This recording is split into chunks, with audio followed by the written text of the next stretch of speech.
The Bayou Geeks. Please subscribe.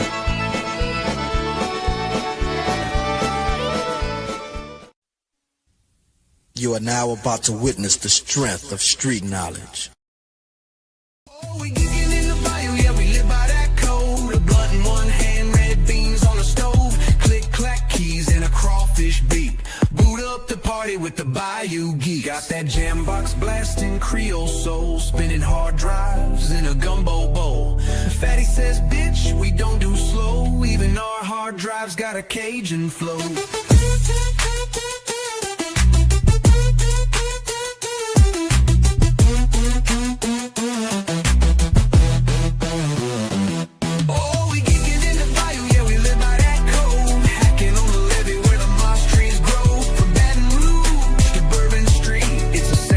Party with the Bayou Geeks.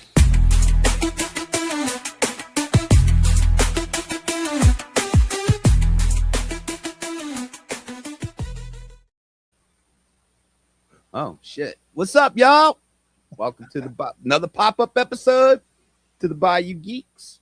How's it going? Hope y'all everybody had a good week. Hope people checked out the little sit down or DJing thing we got copyrighted out the ass on. It's not even, I think you got to go to private videos now to watch. Damn. Because they hit me hard. They were like, all right, it didn't even say copyright, it just says bend over, we're fucking you. It's like, no. It's not. Don't even try to attempt to fix this video. Now you know what the fuck you did. I said I was going to get copyright like the fuck. I was like, if you're going to you call it live, because that's the only way you're going to be able to hear it now. I mean, they took it off globally. They're like, no, not even to the United States. They were like, just no. Can I have the Pantera at least? No. I think the only one I didn't get caught was the MC Thick. That was the only one I didn't get copyrighted on. Damn. It's like, I don't think his music went mainstream enough to get copyrighted. Oh, yeah. But joining me this week, one of the other alums of the Bayou Geeks, Mr. Chris Matthews from the Minorities Report with Maximus and Dirk, the dude Dirk. Mr. Chris Matthews, man, what's going on? Not much, man. Glad to be back. It's always good to hear that theme song, man. Yeah, I know. I play it in my truck all the time. It feels, and I play a long version of it. It's good to be here with you, man. I can't coming on. I hit Chris up this week. I'm like, fuck it. I'm just going to do another pop-up show. It's a Friday. It's getting cold down here in the South. I'm sure Maximus will talk more about it on the Minorities Report. Y'all check them out tomorrow night. The Minorities Report. I love that name. Yep, tomorrow at 8 o'clock Eastern. 7 o'clock, whatever fuck time zone y'all in. I can't remember. Y'all are right. Like Central. I told Max, I can't wait to come on because I'll be the minority. Yep. But man. And that's what Maximus would be like, no, you're Latino. I'm like, no, today I want to be the white man. I want to be the minority. I want to see what it's like, man. But you in our house now, boy. It'd be like that Cottonland sketch off SNL back in the day. What's your name? Fatty 316. Your name is Alum.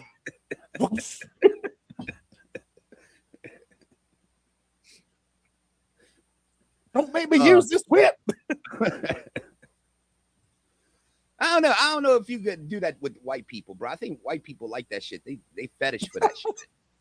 I've never met a black man that likes being whipped with, by a woman and dominatrix. It's only white people that like that. I mean, it depends on the circumstances. If you meet the right one and they listen and I'm talking about like the full get up, getting tied to a cross and fuck that. The chick's all in red leather and she's looking like Indiana Jones with a whip. Oh no!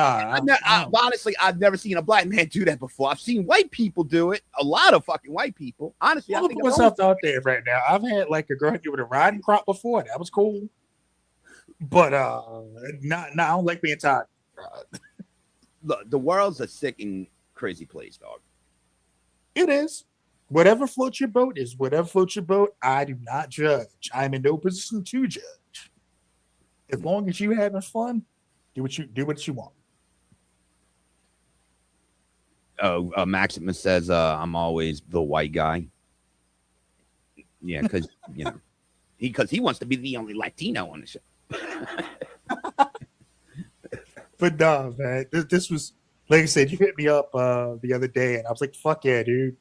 I will definitely come on with you." I'm just glad that I'm glad to be here. I've said it a million times. I'll say it again. If it wasn't for you, I wouldn't be doing what I'm doing with Maximus and Dirk, or with Rich on Bucks and O's and stuff like that. Like doing this show led to all that stuff, and I owe that to you and the guys for having me on in the first place, man. Oh man, no problem, man. I mean, I think you're giving me too much fucking credit, but I appreciate it. No, I'm not, man. You saw something. I said this to Rich, and I'll say it here. You saw something in me that I didn't. And what I saw to you was you came on, you were a good sport about everything. And I mean, we had a blast that first night, or that first time you came on. I expect to be on, like, the funny thing, I was only expecting to be on for like 5-10 minutes. 3.5 hours later, I'm still on with you, motherfuckers. I'm like, all right. I'm a half a bottle of Jack Daniels in. I think the Rumble one was where it really showed like we had something, because I had Dirk dying off that fucking head scissors by Maxine Dupree. She hit that shit. It was like the worst head scissors. I'm trying to find something. I'm trying to get us ready for what because if anybody don't know, we're going to talk a lot about the Masters of the Universe trailer. Oh yeah, we won't get into that. And that'll probably be the whole show. But I'm trying. I'm having. Don't issues. worry. We're going to get into it as well tomorrow. I have a lot of thoughts about this. Yeah, a lot of thoughts. And then what you actually breaking news here? I have some scoops for y'all from another YouTuber that I've always talked to, and they actually know someone that actually saw the screening for it. Oh, word! And I could give y'all some details that I know about. I mean, they'll probably be out by tomorrow, but I mean, or in the next couple of days. But I've heard that it's good. I've heard the movie is really good because everyone. That's what he heard from the person that screened it, and they said it's actually a good movie. But there are some things that have been out since that last trailer, like yesterday's trailer drop. It's been a lot of people kind of bitching and complaining. And I mean, some of it's petty. I'm going to be fucking real. It's fucking petty. And some of it makes sense. But I don't think people are looking. If you saw what I posted on Facebook yesterday about people online they're looking too much into it. Yeah. And I think that's what the fuck it is. I know part of what you're talking about. I know what they're bitching about too. Oh, there's a couple fucking. It's a fucking joke, man. It's a joke. Well, we'll get to that, and exactly that's part of it. That's part of it. Yeah, and I'm going to say I agree now with that because I want to start. Let's start with the first trailer first. Let's start there. We're going to start with the very first trailer that was dropped Wednesday, which I loved. So hell yeah, dude! Like Joe is hyped as fuck for this movie. Oh, I'm psyched too, man. Joe, money is hyped as fuck. All right, let me. Also, shout out to the chat. Yeah, shout out. Yeah, Okay, I got an answer for Joe. I know what's going on with that too. About Orko. I'm going to answer that question too. Because I was wondering that too. All right, let's start with this trailer. Not long ago, when times were simpler. I love the old school TV. Was a healthy breakfast. Oh, a lot of people think that's Trix. That's not Trix. That's the Pac-Man cereal. Yeah. Everybody was thinking it was Trix or something else. That's Pac-Man cereal. I thought it was like Fruity Pebbles at first, but yeah, that's the Trix. That's the Pac-Man cereal. Yeah. All right, let's continue. This was a powerful workout. And this was a hero. Perhaps now more than ever, we need that kind of hero again.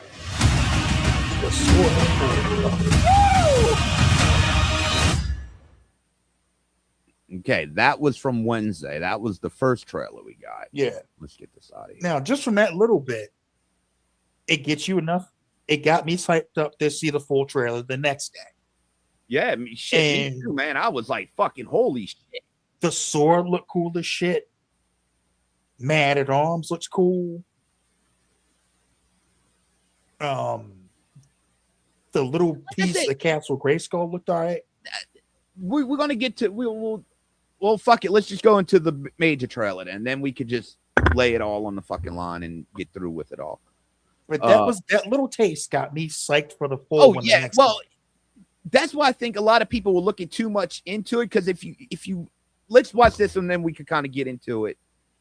And let's see, I got it all. And for real, that He-Man music, who doesn't love that? All right, now this is the official trailer I dropped yesterday. If you didn't see it, we're going to see it now. We're going to watch it now. You guys go. That looks so beautiful. It exists in legends and bedtime stories. Talking tigers, spaceships, and magic swords that can make a man as mighty as a god. Where I come from, that stuff is real.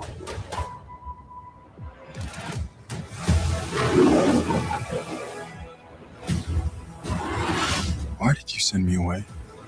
I wanted you to be safe. So I sent you to a place I knew that they'd never find you. There's... This obsession with nerd stuff and sword things, it's not a good look for human resources.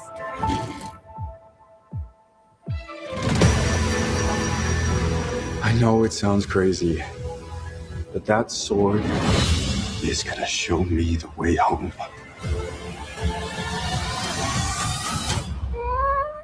Sir, you can't do that. Don't worry, the sword's mine.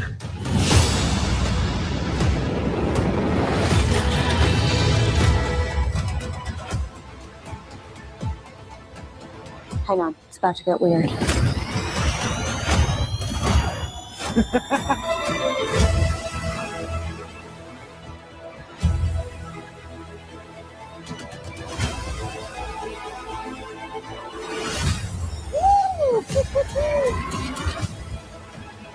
What am I supposed to do?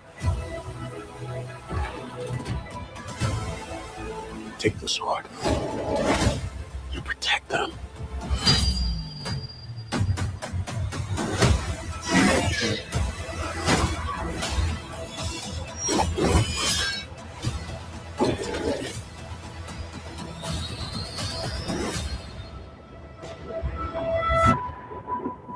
I have the power!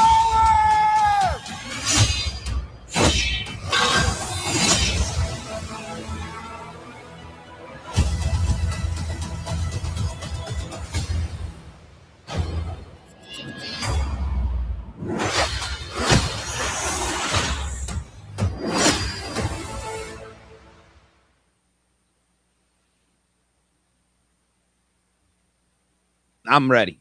I can't wait. Yep. I like it. I mean, that look. I mean, like, actually, you know what? It hit every note that you would want it to hit. I mean, they had Fisto in there. Time stories. Fisto. No, yeah. I mean, there's a lot of cat trap jaws in there. Trap Jaw, Goat Man, Spike-Or, Beastman, Roboto. Was that one guy jumping at the ship Ram? No, Man? I think that was Man at Arms. Oh, okay. Well, yeah, you got Fisto, Roboto, Ranger / Battlecat, Taylor, Man at Arms. Yeah, like I said, so you can sit there and nitpick. Sorceress, Evelyn. So yeah, so all the big players at the Queen, Skeletor. We haven't seen Randor yet. Let's see. Let's get through the trailer first. I know what. Okay, what I know so far is that he knows who he is. He don't know he's He-Man yet. But he knows he's from Eternity. He knows he's from Eternity. Yeah, because I kind of figured that out because there's a scene, if you go back, he's standing there looking at Eternity as a kid. Yeah. So he knows who he is. This is not like, and I even showed my boy this last night in the room scene. He's got like shit, like he's been trying to figure shit out. Yeah. The whole time, you know? And they even say, like, I sent you to one place they wouldn't find you. Her Keep you safe. home. Yeah, because she's an earthling. Yeah, Right, she's because from his Earth. mom is from Earth. Yeah, a lot of people don't know that, but it was only in the cartoon one episode, and they never ever brought it up again. You know, and I mean, I guess they may have mentioned it over time in the comic books. Cartoon, it was only mentioned one time, and that's when they were telling the story. That's like there was one episode where, like you know how in the beginning he would always be like, 3 people share my secrets: the sorceress, Orko, and Man at Arms. Technically, there was a 4th, and that was his mom. Right. Because there was an episode where she kind of like, she didn't come out and say it, but she kind of gave him a wink and a nod. Like, yeah, it's like, I'm your mom. I know. Right, like, dude, you're built the same way my son is, man. I know you're fucking Adam. Yeah, yeah. It's not like he hides it under that fucking leggings and the pink vest. It's like that scenario in Endgame with Thor and his mom. Like, right, she knew. I mean, I've been kind to you, boy. I've been through some shit, mom. Yeah. So yeah, it was almost like the same. It's the same thing. Yeah. So he knows who he is. I know that. Let's see where we at. Also, Castle Grayskull was cool as shit. You see, look, there's a kid right there and with his mom. So he knows he's Who is that? Is that Michelle Pfeiffer? No, that ain't Michelle Pfeiffer. So yeah, he knows who he is. All right, here we go. Here's the thing everybody's been griping about. Right. You'll be mad as shit about this, sir. There it is. All right. It's a joke, people. Like, they trying to mock some shit. He works in an HR department. They're trying to, like, the way things were in the corporate America a couple years ago. They're trying to mock that now. Right. Like, do you want to place your pronouns? And okay, I'm calling him he, him now instead of he, man, just to piss people off. Exactly. I mean, and if you listen to the very first trailer and listens to the narrator, and he's saying back then it was a simpler time, blah, blah, blah. We had heroes like this. Maybe it's time to have one like this again. So I don't think they would go through all that trouble with that and then have some shit like this. Yeah, it's a joke, people. Calm the fuck down. It's not that serious. You got to look more. You got to look more into it. I mean, they would if they were trying to give subliminal messages, they wouldn't have put this in the trailer like that. This was purposely done. Right. I mean, like, people blowing up at this. I'm like, yo, really? Why are people mad about this? It's a joke. It's a clear joke too. And another thing is when I heard Travis Knight was doing it, I was like so on board because what he did for Bumblebee was fucking incredible. I mean, I loved it. That should have been the very first Transformer movie. He even said, I'm respecting the lore, the characters, their look. You don't think he was going to come in with the same attitude as this? And this could be his own personal thing? And he also nailed Rise of the Beast. Did he? I don't think he did Rise of the Beast. Let me check. I don't think he did right because if he did another I think he would have continued Bumblebee. What was it, Stephen Knight? No, Travis Knight. Travis Knight. Let me see. So when I heard he was doing it, I was like, okay, in Travis we trust. You know, so I was, I was very optimistic. And then I was hearing shit about it. Oh, he did Kubo and the Two Strings. Yeah, I got all the faith in him, dude. Well, when I also heard that was going to be on Earth, I was like, oh shit, here we go with this shit again. But then I even figured it out before, like I even heard about it. I was like, well, maybe he was put here purposely, not so much he's going to stay here and fight, but because you got to put the mom and the Earth, connection together too. I mean, that wasn't mentioned in the original fucking movie. They just came to Earth because of Waldor and his key and that. All right, correction. He did not do Rise of the Beast. Yeah, I didn't think so. He did Kubo and the Shoestrings, which is fantastic. He did Wildwood, which was really good. He produced Paranorman, which was all right. But yeah, he's good. With what he did with whatchamacallit, he's fantastic. Yeah, so what I know is it's going to start off, it's going to be Bumblebee in the beginning. How Bumblebee started with Cybertron, destroyed, it's going to be Eternia. Yeah, and then they're going to switch her. Then it's going to be Earth. Then it's going back to Eternia. I can live with that. That makes sense. You know, and I was like, I think a lot of people, the problem is, Chris, I think a lot of people want this super serious He-Man movie. You can't do a super serious He-Man movie. You're basing something off based off of Masters of the Universe because it was campy as fuck. I think that's what people, and I think some people are just expecting everything to look exactly like it's. I make it fun, like I think what Travis Knight's trying to do. The sword looks fan-fucking-tastic. Wait, what's that? The Sword of Power looks amazing. Oh, and it's cool that like he's got to go to like a nerd show. I think Travis Knight's doing this for fans. I really believe it. Also, shout out for them having him in the pink shirt with the white shirt underneath. Yeah, and I think they're doing what they can. And if they're doing as much to wink and nod about Prince Adam and how he dressed versus He-Man. And then the power, and even that design of that character, that statue, is based off of the OG design for He-Man. Oh, okay. See, yeah, so he's respecting the lore. That's what I like about Travis. Like he went deep into it. Oh, that's a funny ass scene. I thought it was funny. It's like him trying to do the Excalibur. No, this is my sword. You know, so I could live with shit like that. Just don't make it too fucking goofy. Okay, now let me see. What have I heard? Okay, let me get this one out the way. Orko. What I heard is Orko's not in the movie.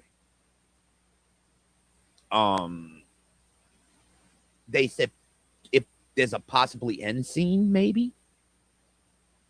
But Orko will not be in the movie. As far as they know, Orko's not in the movie. I mean, they could always change that. They got like 6 months or 5 months for the movie comes out. I think. Well, the script's already written, though. I mean, how would you do it? I don't know.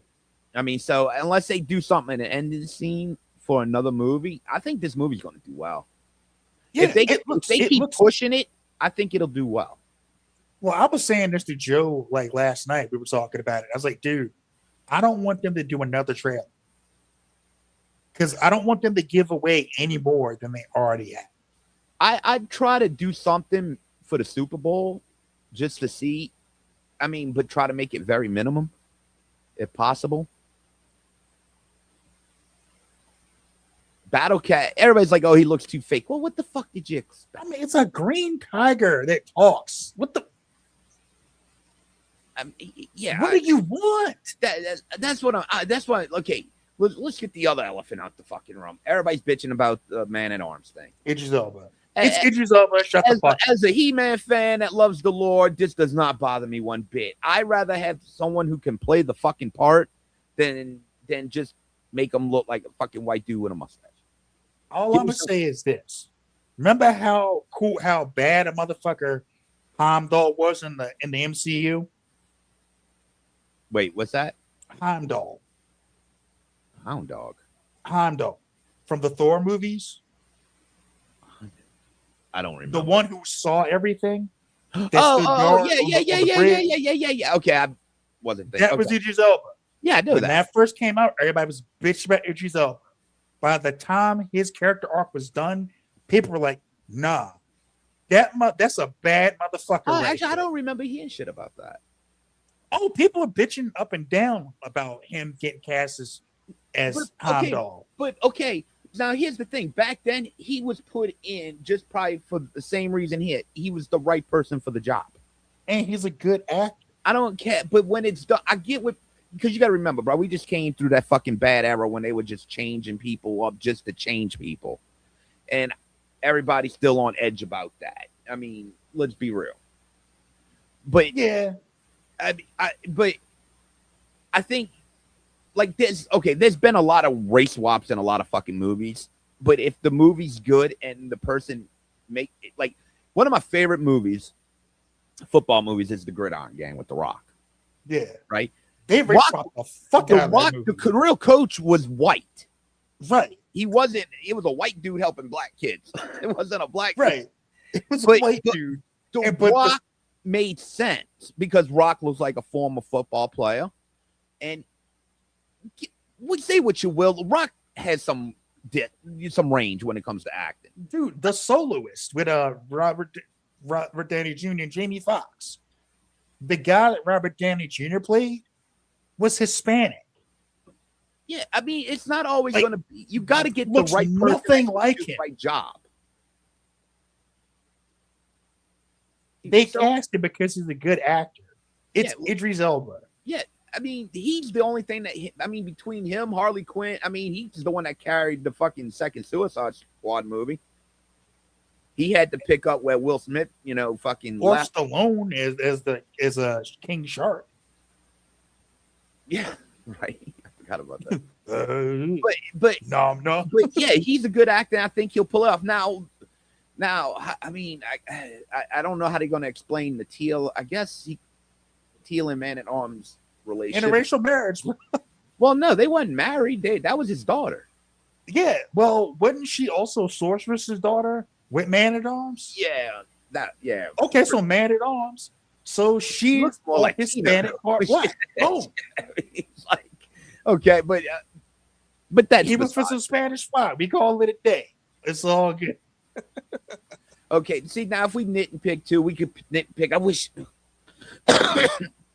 wish we really could have gotten the one piece from Tila, with the legs. But I mean, can't get everything. Or it would have really been cool if we could have gotten the fucking action figure Tila. Because a lot of people don't remember the cartoon Tila wasn't the action figure Tila. The action figure Tila was the Tila with the snake headpiece. Oh yeah. And that we never saw that Tila in a cartoon. That would have been dope. I even think about that. That would have been sick. I'm still waiting to see what Battle Cat looks like because the way this tiger looks already, if he gets jacked that away, if he gets bigger and jacked, that's gonna be a bad cat. Speaking of bigger, a lot of people were bitching about the size of him. Like I said, it goes back. It's a movie, guys. You gotta sometimes, and not everything's gonna be. You don't have those jacked actors like Arnold Schwarzenegger or Stallone and shit anymore. I mean, he's big as fuck he's big as shit. I mean, Arnold only played a good barbarian because he barely had any dialogue. Right. Yo, that dude is big as fuck. It just doesn't show because of what he's wearing right now. But when you see him full on, he's gonna be big. He's gonna look jacked as a motherfucker. You can tell by the way he's standing in right there. He's swole as shit. Dude, if the people who made the game God of War could have gotten Triple H about 12 years ago. When Triple H would have made the perfect Kratos. With the beard and the bald head, he's like, holy shit. Or Batista. No. Triple H looks like him, man. If you put that makeup on, I'm surprised he's never done that for like Halloween or some shit. Have you seen the guy they got for God of War? The God of War series? Like the show or cartoon? Yeah, the God of War show they're doing. I was never a big fan of the games. I played a couple of them, but I was like, it's like it got too many, like fucking Assassin's Creed. It's like, oh Jesus, another one. God, y'all becoming Madden, man. Giving us the same game every year and they get worse. And you gotta buy shit to get more shit. Like, no, I just want to play the game. Fuck, I missed the 2K football, man. It's like that Street Fighter movie. That looks like part of me is like, this could either be really good or fucking terrible. There's no middle ground with Street Fighter. To me, that's a show that's a movie that I don't know. That's something that should have never been a fucking movie. Like With the Street cartoon Fighter? animated movie was fucking, Chef's Kiss. You know what I'm saying? But I mean, I've played that intro on the show many fucking times just because it's a great fucking intro. Oh, the one with Ryu and and they got fighting in the storm. Yeah, and they give him that just the fucking show him how he got the scar. Yeah, dude, that's a great fucking opening. Oh yeah, and the old movie, bro, it's just like it's a cult classic. I mean, it really has become a cult is classic. still one of the greatest villains of all time. Raul Julia carried that movie. If it wasn't for him, we would not be talking about that movie to this day. When Bison came into your village, it was the most important day of your life. But for me, it was a Tuesday. Yeah. And the way he did it, like when he's even talking to everybody, he's like, what are they talking about? I care for the people. And like shit. And they still complain. And he only did it because of his kids, man. Yeah, his son still has the outfit too. Yeah, I saw that. And I was like, damn, that's cool as fuck. I mean, I love Raul Julia and Adam's family, man. He was, once again, that whole cast was perfect. I mean, him and Angelica Houston had chemistry. Like, you don't see chemistry on the screen like that no more. Nah, that Street Fighter. That shit was Look, when me and Shot at Brandy, we'll have a few drinks and fucking, other things. We get kind of cute and funny, and I'll start being like all Gomez. I'll be like, Tish. And she'll be like, she'll start, because we know those movies pretty good. It's funny because we could go back and forth and shit. And I'm like, I die for you. And she's like, would you take this knife and stick it in your head? I will. It's funny too. And I love those the first two, man. Those Raul Julia, man, is the fucking man. He carried those fucking movies. Yep. Call it Sally Jesse Raffy. Oh no, he's at the thing. Is everybody going insane? My brother is being held by a sex maniac. But nah, man, this looks good. But yeah, people complain about how big he is. Look at the way he's standing. He's swole as shit. And then Spike-Core looks good. That's Trapjaw. Trapjaw looks good. Well, Where's behind anyway? There are two people missing. Merman and Triclops. And Triclops, yeah, that's if they have him. But I'm sure that's Evil Lynn. And she looks picture perfect. I wish she had bigger tits. I mean, we can't. No, I wish they all had bigger tits, honestly. And here's another thing. I haven't heard nothing about this. That's a good shot right there. Oh, dude, that's right from the TV show, right from the cartoon. Now, that's another thing. I wish they kind of told him, like, give it a little more, Oh, give it a little bit more, like the dude in the cartoon, or give him a little echo effect to it. Or something. Right. I mean, they might fix that in sound. Yeah, hopefully. They may do something with the sound, like I have the power. Now, here's the thing. I had kind of was telling when I was talking with people. God damn, what the fuck? All right. I was talking with people about it, and they were all like, "Well, I wonder if cringe is going to be cringy." I'm like, "Well, I don't really want to see that cringe in the movie."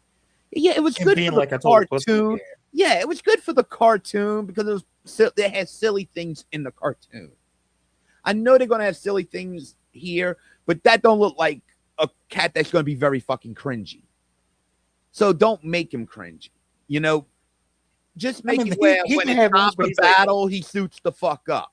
I don't know about this, Adam. Like where he's like, I don't know about this, Adam. You sure you want to do this? Like, but him being a total coward, I don't want that either. I just give me it where Battle Cat, where cringe I'm Battle Cat when it's time to suit up. but I'm still not a bitch, you know, even without the shit, you know. Don't do it like that because you're trying to make it realistic. Don't fucking go that far. Right, because Like, the the tiger thing would not be a bitch. Exactly.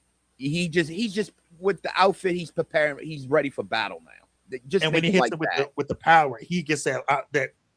I want him to get bigger too.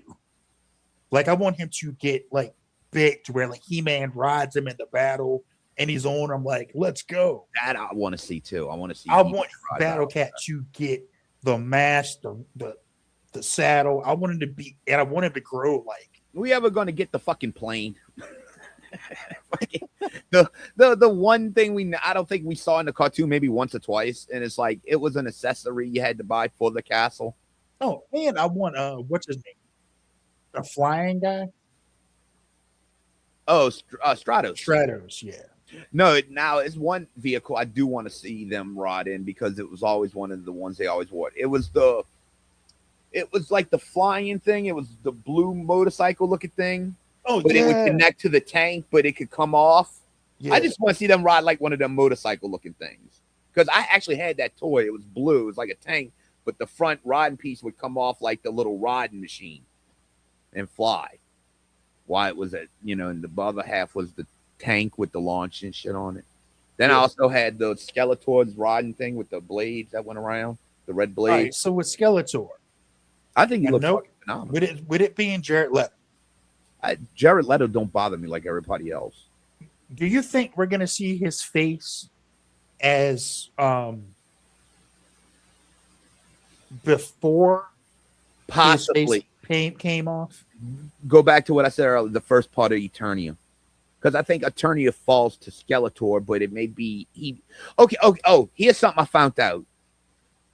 It's not 100% confirmed, but what I was told was, you know how like they all have their names like Beastman, Merman, blah, blah, blah, blah, blah. That's not going to be their actual name. It is, but it's not. That's not their actual names. Those are names that Adam came up with as a child for them, which I kind of like. It gives a new spin because, think about it. Those names are kind of, can you actually be like looking like it goes back to the Battle Cat thing, bro, or the Cringer. We got to look at this in a different perspective now. And it makes sense. Like, oh, those are the names Adam came up as a child because think about it, those are child names for those characters. But we don't know what the fuck their name would actually be. So I think, Skeletor's, I can't think of it because Skeletor was a different person back before he became Skeletor. So he had a name. Keldor. Yeah. Now, Evil Lyn could just be Lyn. And he's like, oh, she's so evil. She's evil. She's evil Lyn. That makes sense. He don't know the Beastman's real name. So, Beastman. And I get where that's come. And it makes sense. Beastman. That's not my name, man. But I don't think they'll ever call them because you never. I guess they did call each other by those names. They need to stick with the actual names that from the cartoon. No, I said, you gotta subvert certain things. Like that's not something you subvert. If you're putting him in the real world, I don't think that like a beast like that would be called Beastman. Like, come here, Beastman. You know what you see what I'm saying? Those were names that they needed for those characters. And it was like, what's the most kiddiest name we can come up with? But now, like I said, now we're thinking from the real world out of the cartoon, like the Cringer thing. We can't have him looking like that and he's cringy. And it's saying it goes with the names for the characters too. You can't have simplistic names, but you're trying to make this a real live thing. And I get that. And I think that's kind of cool. Now, if they start calling him that after that, but it makes sense, though. And I'm cool with that. Like I said, Travis Knight, I think, is going to respect the fans. I think he may change a few things up to kind of give it a little, like, shout out and interest. Why did they have simple names like that? You know what I'm saying? And just, like, trying to answer questions that we may have had as kids, So I don't have a problem with that. I really don't. And now I'm coming from I probably watched He-Man before I ever watched Transformers and G.I. Joe. Because if I remember correctly, they were on before He-Man was on before them. I remember He-Man he'd come on USA Network every day, 4:00. In 1983, early 1984. And that's why Yeah, something like that. So, and I think that was the first action. Actually, I had a good He-Man. I probably had a good little collection. I didn't have like Castle Grayskull and shit. You know, my I parents, did. You know, and I had Castle Grayskull. fucking black privilege, man. Privilege my ass. Like But the few things my parents got me as a kid, I didn't get shit. You see, I didn't get the and I didn't Castle have to Grayskull. fucking chip in on. My Castle Grayskull was from I had to draw in a fucking box. Once I turned a certain age and started getting an allowance, I had to contribute to my own gifts. Bro, that's no bullshit, dog. My play sets as a kid, I didn't get the bases and shit. I'd have to get like an empty box, paint it and shit, and draw pictures, make little doors and shit, and you know. I had to fucking. That's the God honest truth, dog. You can put in half. How the fuck am I put in half for Nintendo? I'm like 10. The fuck are we doing? Fuck, man. I could shit. You get an allowance? Save up. My mom actually did get me one base finally, and it was because it was on sale. It's hard to believe I'm about to say this was $10 at one point. The Rambo like battle camp, and it had like a tower and shit. $10 because all that shit went on sale at one point. Like the figures were $1.99. Well, yeah, because Rambo wasn't selling, so we're trying to get rid of that shit. But yeah, motherfuckers were selling then.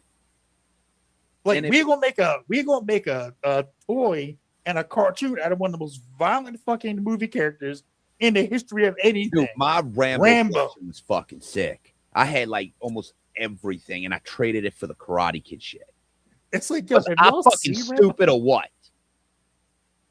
The Karate Kid stuff was all right. No, trust me, I regret the Rambo stuff was cooler though. Yeah, I regretted that fucking deal. I can't believe I made that fucking deal, man. I was not a very smart business person back then. That was the Rambo with the Force of Freedom was like one of the weirdest cartoon ideas ever. Yeah. I mean, dude, but you got to remember they made figures for fucking even Commando had fucking figures. I don't remember Commando had missile fucking rocket launcher. Dude, they had so much shit in the 80s. That is a movie I wish they bring back. Fucking Commando. I like you, Sully. That's what's gonna kill you last. Well, you got to remember another thing too, especially around the late 80s, especially like big chains toy stores, like the one that was like literally around the corner from my house, Lionel Play World. Fucking, when you go there, you got to remember shit wasn't in and out like it is now. You know, shit would be there for years. Years. And they would just, old shit was still there for like 5 years, and there would be a lot of shit be on sale. And that's where I got I collected. I don't know if you remember the Starcom. They were little astronauts. Yeah, the real small ones. Yeah, and they had little magnets on their feet and shit, like they're walking in space, and they had that. Dude, I collected that whole set, and it was probably a grand total under $50 fucking dollars. You remember Battle Beasts? Don't remember them. The little the little animals that had like the symbols on their chest of like wind, fire, and like that was Visionaries. No. Visionaries was the bigger figures that had. They were like the knights almost. The knights. These were like little animals that came like a little weapon, but they had like an emblem on their chest. It was like fire, animals. Oh, but water, that was like that was like late 80s or wind. Yeah, I think so, but that was like more late 80s. Yeah, that's when like late 80s is when I started kind of getting out. I used to have like a bunch of those. I remember that. I had know what I had a lot? The muscle. Oh yeah, the little. I only collected the pink ones. I didn't want the purple and shit. Like I thought it was like kind of threw them off. But I collected them because we used to get those fucking things like $4 for $1 at the store. So the other one that I liked was the fucking, what was it? Oh yeah, well we all knew that now, Rick. I mean that's a given. But here's the thing. You remember Centurions? Oh yeah, Centurions. Yeah, they were like they had like the jetpacks and the helmets and shit. Yeah. I like I said, I can't tell you what they were about, but I remember them because there was another one. There was Visionaries and there was another one. Inhumanoids? That was the one I was just about to say. Inhumanoids. The evil that lies within. Then they had the what was that? The Scepter, the bug people. Insectoids or something like that. Yeah, and they had like the castle where it was like a hand puppet and it would come out and like grab you and shit. You'll come out no more. Yeah, they had like there was so many wild toys that came out back then. See, here's the thing: Rick with cartoons were just vehicles to sell toys, and they were, but here's the some of crazy them part felt is spectacular. the cartoons. Kids became. I don't think they thought kids were going to become like emotionally involved with these, involved with these cartoons and get attached to them. You know, we bought. You know, it was a vehicle, but the cartoons outlasted the toys. That's for damn sure. Yeah, like He-Man stuck, G.I. Joe stuck, Transformers stuck. To an extent, Robotech stuck out of them. There's no doubt about that. Voltron stuck. Voltron stuck. Yeah, so a lot. But okay. To be real, I can't sit here and say I was like emotionally invested in the Voltron like I was Transformers. You know, it was just a whole different type of love. You know, Voltron just kicked ass all around. I didn't have no ties with any of the characters. Transformers, obviously, that's a different Robotech, story. you couldn't because motherfuckers died all the fucking time, bro. But we had our favorite, Rick Baker. Then was it Rick Baker? No, Rick Hunter. Rick I Hunter. like the dude. Was it Max Sterling, the guy with the blue hair? That was my dude. Well, Rick was just the face. He really was. He was the face of Robotech cartoon. Especially when Roy Fokker got killed because shit. Like, see, motherfucker got shot I just on a remember fucking mission. Went home, was playing his guitar, and just dropped. Just like the fuck. See, you're one of the few people that actually remember the storylines and shit. And that's an old dude. That's an old cartoon. That wasn't a very like. That was one of the first cartoons where I ever saw a main character die. But that was also Japanese too. So Japanese did shit more.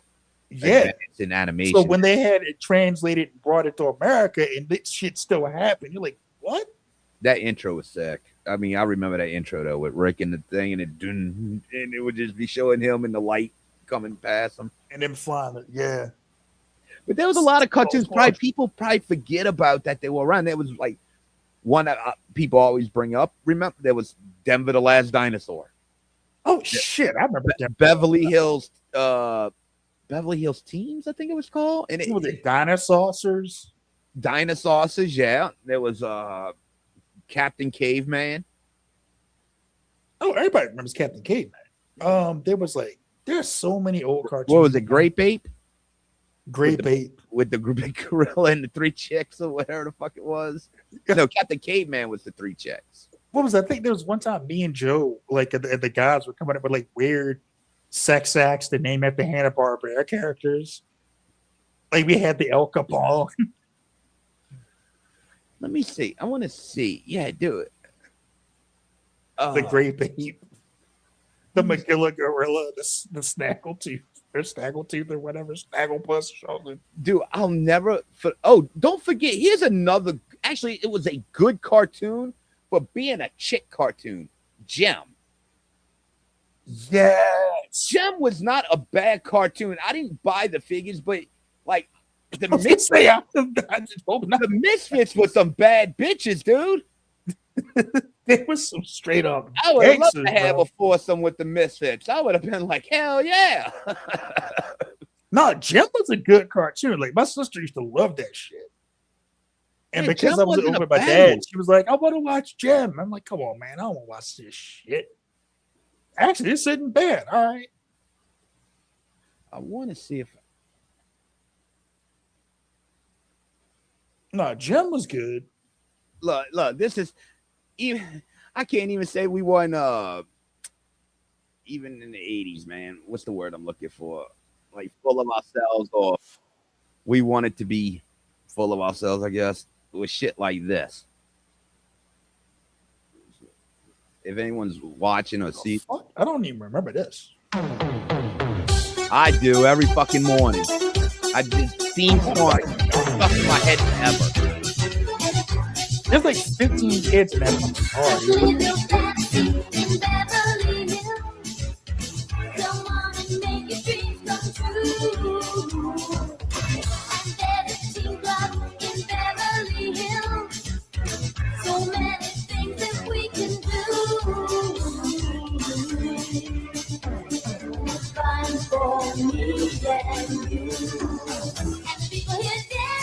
You wonder where the TikTok generation came from?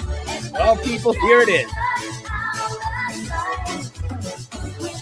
Yeah, I don't remember this cartoon at all. I remember this.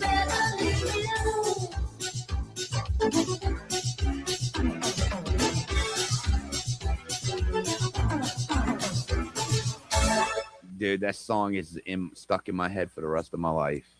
I'm just gonna be stuck in mine all night now. Thanks. No, but no, I don't remember that. But yeah, I think we made a joke about Turbo Teen on the show once, where it's like, yo, this should be some turned into the car, right? Yeah, imagine making that shit now. It'd be some body horror shit. Because when I was like, his bones start cracking and shit, like.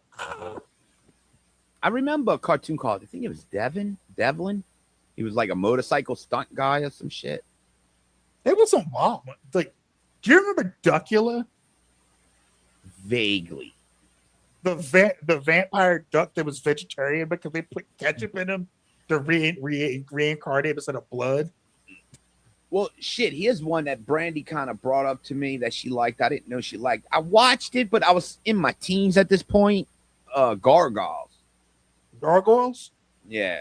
Oh, yo, Gargoyles was hard as fuck. I like I said, I watched it here and there. I mean, like, you know, but I was like in my teens by the time that came out. So, I mean, I was still watching shit because it'd be on TV, you know, and I just turned it like Power Rangers. I mean, I'm not gonna sit here and say I watch Power Rangers every fucking day, but you know, I'd just be like, oh, there's Power Rangers on, okay, whatever. But when you know the Green Ranger story happened, that's why I was like, hey, it's pretty good. You know, I'm a Tommy fan. Gargoyles is up there with Batman animated series and X-Men as far as like 90s cartoons that were just that fucking good. Okay, that one I did watch all the way. I would say the first 3 seasons was Batman animated series. I mean, the Batman animated series was hard as fuck. But then again, you were only watching it once a week. Yeah, it wasn't like I had to sit there and watch it, you know, every day. You know, it was a weekly thing at that point.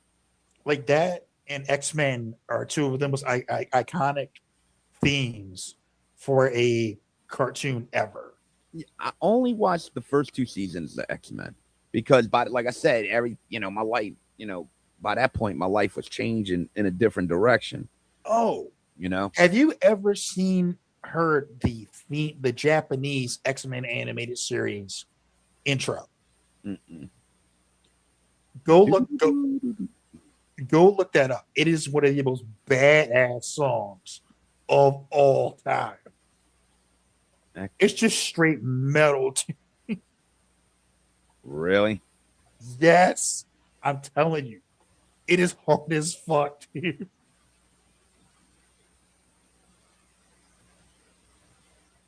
And the animation looks cool as shit too.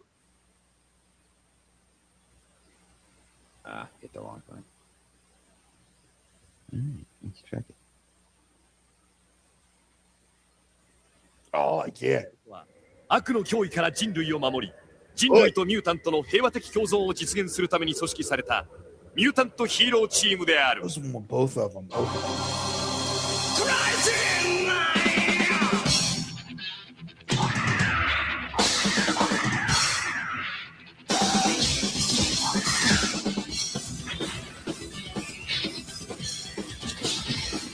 That's some Japanese animation shit there, bro. Right.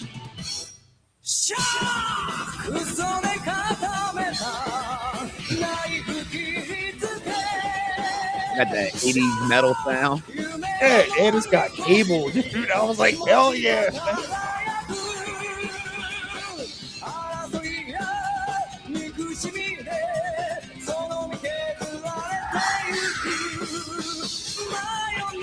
Oh, another red.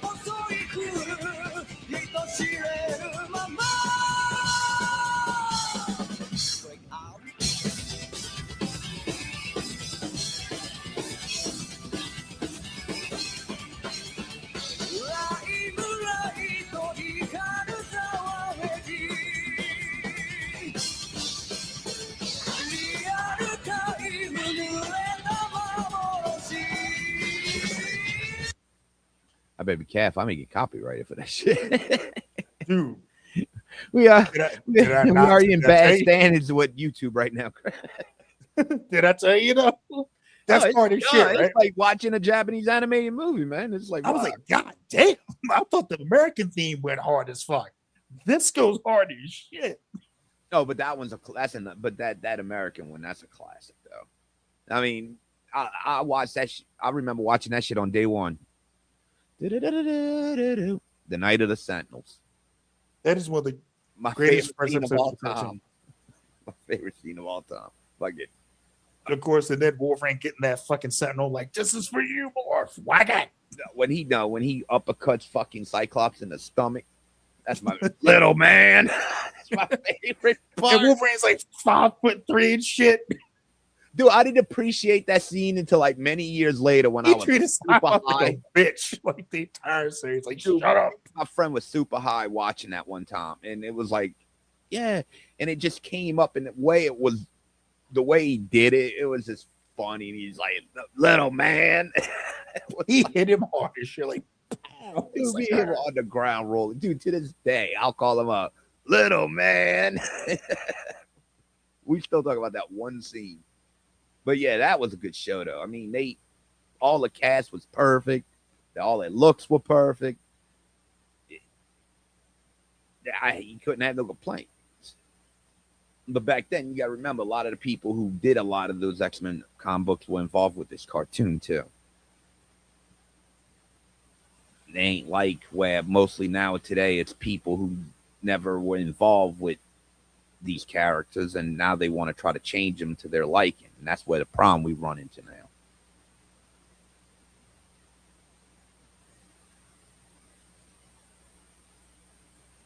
Dude, I've been getting mixed shit about fucking Doomsday, man.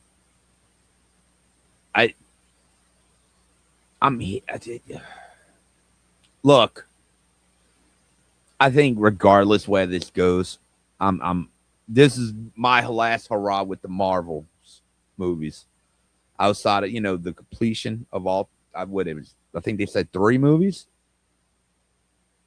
what, Doomsday or the Doomsday Saga, whatever it's going to be. Is it going it's to only be? going to be like Doomsday and Secret Wars. But and then they're going to do. But they're going to split Secret Wars up, huh? In 2 parts. Oh, that's what I'm hearing. I mean, but like I said, this is my last hurrah with it anyway, dude. I'm not worried about fucking comic book movies no more. I think, like I said, it had its time. You should have just let it go. You already had the movie. Doomsday's going to be had a good. Captain America that you could always use his face. I mean, it's like Luke Skywalker. You have Mark Hamill's face. Same thing. I think they need to. I think they need to do what they do in the comic books every now and then. Like I said, Chris, After like a big event, just stop. Problem is the start kid, over. Like I said, I don't even think they need to make any fucking more movies. I think they should just be done. It had its era. And just like everything has to come to an end eventually. And then it'll die out. Then down the future, maybe we'll be even gone. It may become back popular. The world's changing. You can't, like I said, I don't think people give a shit, especially the younger generation, about this shit anymore. Like we did. I think the last generation we had the chance because we had those early movies. But kids ain't going to worry about this shit, dude. That's why I think on to a degree, yeah, this might be the end for this era of Marvel movies. I think they're going to take some time off after Secret Wars. They need to. They're going to do a full reboot, recast everything. I don't even think you need to do that. I'd wait 20 years. And they're not going to do that if these movies. And that's the problem. You just they're going to give it a break, like they've done with Star Wars.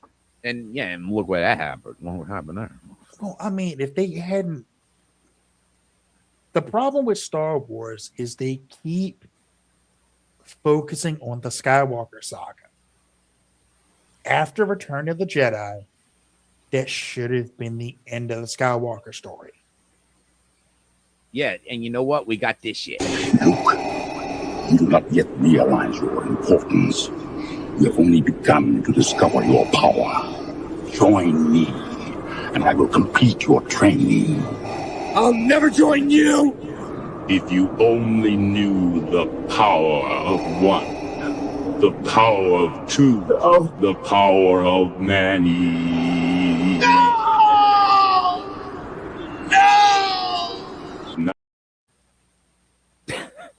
That's the God kills me. Well, the problem with the Accolade especially pisses me off. Because the idea of a Sith-based Star Wars show was good. The idea behind it, the original premise for it, was great. And then what they gave us was that fucking bullshit where they made the Jedi look fucking stupid. Actually, they not only made the Jedi look fucking dumb, they made the Jedi the fucking villains. Well, look, Rick says same Star Wars, it's oversight. That's the thing. I think these companies got these properties. Now it's just like, let's just make shit, put it out, make shit. And it's like, bruh, we don't need it's to me, bruh, it started when Disney started getting major movies every fucking year. When Disney started getting major fucking hits, like in the late 80s, it may have started with like Little Mermaid. Then they started getting a fucking hit. You have to hit. And it's like, dude, it's like they just pump out shit. And it's like, hold on. And they're pumping out so much shit, they're not even worried about the quality of the shit anymore. They're like, dude, Kathleen Kane, do what the fuck you have. And look what the fuck she did. Thank God she's gone. But they got Dave fucking Filoni, dude. He ain't going to be no fucking different than her. He'll be better because he knows. Yeah, I'll believe that when I see it. I don't look. I mean, if I'm not saying shit until it happens. Well, here's the thing. But yeah, like the Acolyte the idea behind it was great, and the original premise until they changed everything around as they were writing the show, or they were putting it together and spent all that fucking money, and the only thing worthwhile was 2 fucking scenes. I didn't even watch the fucking show. Oh, what, the lesbian scene? Yeah, it would have been great if we would have seen them fuck up. Fuck. No, that wasn't even good. Like that whole fucking power of many shit was dumb as fuck. Dude, I'm so for the fucking Acolyte, the porno. I'll help produce it. Fuck. Like the lightsaber battles were good. In the Acolyte, they were. The lightsaber battles were good, but they betrayed everything the Jedi are supposed to be to build up. They've been doing that fucking characters in ways that didn't make sense. They cast Carrie Ann Moss and had her die in the first episode. In the first 5 fucking minutes. You built everything around the dude from Squid Game and this dude even learned English to be in the show. And his character being a massive fuck up as a Jedi. You built everything the Jedi in the show did was the exact opposite of what the Jedi would actually do. They killed the whole coven of witches by accident, and then they covered it up. Like they covered up a whole ass crime. Lied about it. It went sideways, and then they kept fucking lying about it. They should just did an Anakin on him and just cut the fucking whole tribe down. That's basically what they did. They killed all these people by mistake. It was like a series of fuck ups. There was no mistake. No, it wasn't. Like I'm telling you, man, the real reveal of what happened was like, so the Jedi are just stupid now. Okay. Yeah, and the stormtroopers still can't shoot. I would rather they'd be like, what? I'm like, what? The fuck is this? It was just a bad show. And people are like, oh, it's because people didn't like it because of women empowerment. No, the show was fucking bullshit. What That's what women people didn't fucking empowerment like. was there? I mean, wait, I didn't see no women empowerment there. You cast an actress who couldn't fucking act. That was the fucking problem with your fucking show. And she's playing 2 fucking roles. What are you doing? It looks the same. They both look the same. They were supposed to be apart for fucking years, their whole lives, but yet they still look the same hairstyles. Because the actress can't act or emote, so she had the same face the whole fucking time. Well, you had a broad that was covering up sex crimes. So direct the show. So what the fuck you expect? Like it was just bad. Like I said, it was Harvey fucking Weinstein. bad. That's it. Yeah, it was just a bad show. And people like, oh, you didn't watch it? No, I sat through it in order to review it properly, and I properly shit on it and how bad it was. Ranch Fence. I don't want a dark mall. I don't want to go. The problem was I always thought with the new trilogy we want to go forward. Why is Dark Maul still alive? Well, they brought him back in Clone Wars. He's become the motherfucker too angry to die, bro. See, I'm not gonna sit here and lie. I'm not gonna. I was never the type of Star Wars fan. I love Star Wars, but I'm mostly the original 3. I mean, I like the prequels now. I always did like Revenge of the Sith, though. Revenge of the Sith was good, and Attack of the Clones wasn't bad. It was that I just never got over the fucking thing. I liked the Phantom Menace was alright.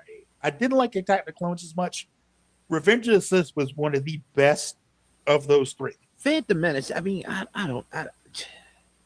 I guess it wasn't what we were expecting for the new Star Wars movie, even though we knew it was going to be a prequel. I think just people were like, I was just hoping for much more. You know what I'm saying? I mean, we knew it was going to lead to like Anakin becoming Darth Vader. Now, it wasn't no fucking letdown like Force Awakening was. I'll tell you that. Like, and that's the other thing. Once Kylo Ren killed Han Solo, there was no redemption for him. I was like, why are y'all trying to redeem this motherfucker? Fuck this dude. He killed Han Solo. Oh, there was no redemption for that fucking movie after that. Right. It's like, wait. And they haven't gotten back together yet. Wait, what the fuck? The other part of it is they had the potential to tell a story with the character of Finn, a Force-sensitive former stormtrooper who becomes a Jedi. That I'll tell you what happened with Star Wars. And they threw it away. Those new movies, they had too much going on for something you were trying to there was just too many new characters. And you just threw them the fuck in there. I mean, it was like, here's Finn, that's a new character. Here's Poe, here's a new character. There's Captain. Oh, damn, that was cool. The Super Stormtrooper. Then you had Kylo Ren. So that's 4 new characters in the beginning of the fucking movie, straight off the beginning. Then we get Rey. It was like just so much, and it was like you can't. I think there was just too much. And then they took the concept. And you still got the regular characters coming. And then they took the concept of Finn and threw him to the side and made him like the buddy and made it about Rey. And like, all right, and then they're like, she's Palpatine's granddaughter. What the fuck? Where do y'all get that from? Yeah, that shit doesn't make no fucking sense. They said in the movie before, like, well, you're bringing fucking back nobody. the Emperor, you just took Anakin's whole fucking story and fucking raped it. I said it. Right. It's like you took the whole Chosen One prophecy was just fucking ass raped.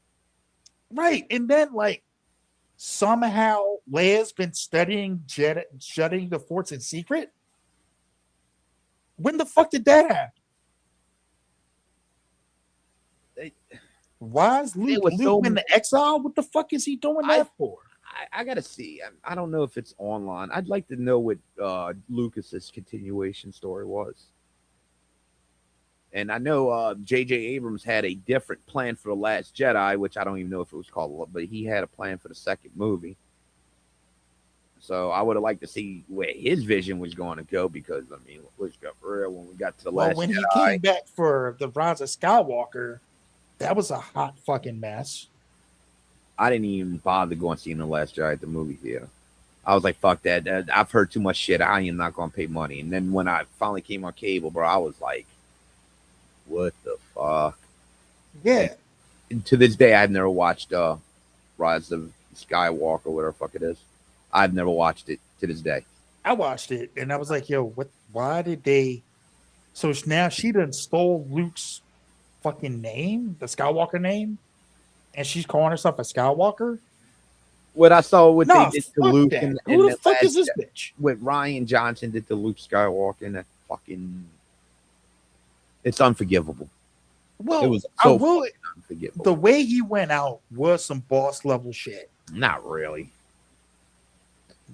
You force projecting himself across the universe. Yeah, but that was and Okie Doke and Kylo Ren. Yeah, that but was hard. You know what? It would have been boss if that was like Luke's final stand throughout the whole movie because he was battling throughout the whole, or like the last movie. That would have been boss then because he's been battling. He's an old man, and this is the last thing. We didn't even like if he'd have actually shown up, that'd have been cool. Like I said, if they want to kill him, they should have waited to the last movie, all of them. I mean, or well, to be fair, Carrie Fisher died before they could film. But they could have worked around that. I'm sure. I mean, they did. They say she died. they say Leia died between the movies. Like they do address like her not being there as Leia died between the movies, and it's like shit. Or well, whatever. I mean, then that would have been well. I mean, so if they'd had Luke make it to the end, and then he dies, all right. Yeah, like I said, it was like we get Luke for the middle movie, and he's dead. Fuck, we got Yoda in the middle movie. He'd at least waited to the last movie. He died in the beginning of the last movie, but at least he got there. Yeah, I mean, Luke didn't even make it out the fucking second movie. He was just one movie. Leia got to the third. Because then she wasn't in the beginning of it, training Rey or some shit. I think in flashbacks. Oh, well, she was in the third. She made it to the third fucking movie. Oh, yeah. Fucking Han Solo went out like a bitch. And he was in the third movie too, as a ghost. I wish I had the bitch button, man. God, that was like, such Han Solo. I could see Luke going out like that, but fucking yes, Rams fan, Han shot first. You might as well fucking put Chewie, kill Chewie like that, man. It just like no. It's not supposed to be this way. I'm glad there's one thing. I know people give that last episode of the Mandalorian shit. And some people, but you know what? At least Jon Favreau did us all a favor that saw The Last Jedi. It won't be that wasn't the last image we got of Luke. To me, it's the Mandalorian season 2. At the very end. That's my last image of Luke Skywalker. I think that was so hard, man. Him coming in and saving them. Dude, I'll never forget. I'm sitting at this fucking computer. Brandy's behind me because she knew what was gonna happen because she fucking saw it online and some shit. So she sat in here waiting on it. When I saw the X-wing, I was like, yeah, I'm like, who is that? I'm like, and I started just, and I was like, I'm thinking of dude, Luke Skywalker didn't even come to fucking mind. I was like, who the fuck? And I'm thinking it's Ahsoka. Because I was watching it with my wife. And then I seen the fucking that's weird. The and cloak, and it's like, and it was the green. Was it the green lightsaber? Yeah, it was the green lightsaber and the fucking black hand. And then when they showed the glove, that confirmed. I was like, holy shit! Is it? It was like, oh shit! It's Luke. I'm like, it can't be. I'm like, that's not. When I saw the X-wing fly in, I'm like, yo, is that an X-wing with a R2? Is that? I didn't even notice. I saw the R2, but they all have R2 units. So it's like, I mean, or they have those robot or D1, whatever the fuck. Or droids, yeah. But they always have. R2 is not the only one that, there's only, there's other models of R2. And I was like, oh. So I didn't think, I was like, because they were slick. They didn't show you any color. I don't think you actually see R2 when he passes by. You had to slow it down. You see him. You see him, but it's black and white. Yeah. You can't tell if it's actually R2 or not, just an R2 unit. I was like, who's an X-Wing, but an R2 unit? Is that who I think it is? And then I see like the black and white of the guy fucking fighting through. I'm like, okay, when I saw the robe, when I first saw the robe, I was like, but I'm still thinking Ahsoka. And yeah, I'm like, once the green lightsaber, that was like, holy shit, is that Luke? Is that Luke? And when you started throwing the boxes and shit, just whacking them, I was like, yo. Then he gets on the elevator. I think everybody said the same thing. Is he about to have his Vader moment? Yeah, when the droid stopped at the door, and they're like, it's like, and he gets up, just starts tearing them up. I was like, yeah. Oh, bro, my heart was racing, dude, when he goes in there and he's like, holy shit, what's he gonna look like? And I was like on edge, bro. I was like, and then, and everybody's like, oh, that's bad. Once again, I'm a person. Suspend disbelief. If it wasn't great, it was actually Mark Hamill. I'm not sitting there fucking examining the fucking the details of the fucking CGI or the age. Yeah, thing. Fuck that. Mark Hamill actually did that scene. Yeah, I'm living the moment. Well, like, outside the fighting, yeah, but yeah, when the walk in and shit. No, apparently he did the fighting stuff. I don't think he did the fighting stuff, dude. I don't think he wasn't exactly moving fast. Yeah, I don't think Mark moves like. I think it was the scene when he came in and like when he crushed that one droid. I knew. I'm like, yeah, that's Luke. Then when you hear the boop boop boop, then here comes R2. It's like, oh god, you're killing me right now. I was like, dude, that was like the best. I was like, oh my god. Oh, then we got a fucking something that could have been great was the Boba Fett trailer. And I was like, holy shit. And then that was fucking legend. I didn't hate that. Oh, I hate it. But I also didn't like it as much as I wanted to. It wasn't done right. And, and the guy it should have been more gangster shit. And even your boys come out and said the one that plays him, he's like, Boba Fett should have never taken off his fucking helmet. He's like, we did it, we did what we had to do to bring Boba Fett back. But once Boba Fett should have been in his own show, he should have stayed Boba Fett. And I agree with it. That's the act that played it. So the guy that played Boba Fett before he got the armor back wasn't in the armor. But once he got it back, like you said, he did what you had to do to get it back on him. And then leave it the fuck on in the armor. Yeah, and he didn't like that. There's a lot of shit I didn't like about that fucking show. Like the fucking kids on the Vespas, bro. That shit was like, what the fuck are we doing here? I didn't mind them as much because they were like, you work for me now. I didn't do. There was a lot of shit. I mean, the only thing that saved the fucking show was had to bring the Mandalorian. Him riding the and they had to give him his own fucking episode, which was a good fucking episode too. Well, him riding the fucking thing was cool. What the fuck is the name of that creature? Oh, the Rancor? Yeah. Him riding the Rancor and that fight was cool as shit. Like I said, if the show may have been different, like beforehand, you may have an argument, but it was like plus Ming-Na went into as his right hand person was cool. Like I said, I think it was just not a good show written. Or shit. The idea was good, but they like I say, the sad part is a lot of maybe it'll still change with Kathleen gone.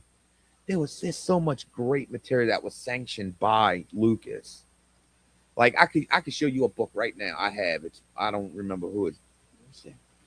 Dude, those books, the book. If they adapted the books, like Shadow of the Empire, and did it right, well, they can't now because they did the sequel movies, and that's where they would have taken it. Hey, Because look, you know, God, you want to see a picture? Damn, check it out, Crystal. See if you can see it. Shows you how big I was in this picture with me and the Iceman George Gerb. oh shit, nice, George Gervin. God, that was big. That was Damn, dude. 2007. I can't say anything, man. I'm like 270 right now. Yeah, that was I when might have lost like 5 pounds. Maybe like 265. New Orleans was hosting the All Star game. Yeah, here you go. That's some picture from the 2000 when we were. That's my boy Easy, my best friend, and that's actually my friend that died. My best friend that died with the middle finger. Oh yeah. Them sitting on their asses, fucking receiving shit in the back. But yeah, man, like I think with Kathleen Kennedy out, John Favreau in, Here it is, Star Wars could get right. right there. It's a book called Tales from Jabba's Palace, The Bounty Hunters. Oh yeah, yeah. And actually, I think this is the book, or one of these books, Tales from Jabba's Palace, tells you that actually has the story of Boba Fett getting out of the Sarlacc pit. That was taken from a book, but if they would have used stories and like just applied it to Boba Fett and take like Jabba the Hutt out, it would have been great fucking show. Yeah. Here's I the mean, book. there's a lot of things they could still do with Star Wars. Like, This is about 4 years ago, there was a book that hit Amazon that wasn't sanctioned by Disney. And when people found out, they start buying the fuck out the book, and it became like a New York's bestseller. And Disney was flipping the fuck out and had it pulled. oh, You remember ever hearing about that? I heard about it. I can't remember the name. Yeah, of it. I grabbed one before. Fuck yeah. Nice. Oh, that may be a collector's item one day, man. It's probably worth money. That's why I put it in the bag so no fucking fuck it up. Yeah, I seen them when they first came out. Yeah, motherfuckers on eBay. Oh, no dude, shit. did I ever tell you the story of the original Spider-Man comic? That's an original Snake Eyes in there. Oh, that's, nice. That's version 1 Snake Eyes. I ever tell you the story about the Spider-Man comic? What's that? Like, I had a Spider-Man #1, the McFarlane one. Oh yeah. Like, silver cover, Mm-hmm. no barcode. That there was an error on one of the pages where the lizard, in one panel where the lizard was blue and not green. And because I was selling some comics when I wasn't working back in Colorado, when I was living there, and the guy at the store was like, "Yo, I don't want to open this, but if this comic book has an error, that if it has that error, it's worth like 200 something bucks. But if it doesn't, it's only 25." And he's like, if I open it and it's not that book, I don't want to be responsible for it. But if you open it and you find that error, I will buy it off you, or we'll buy it from you. Full price.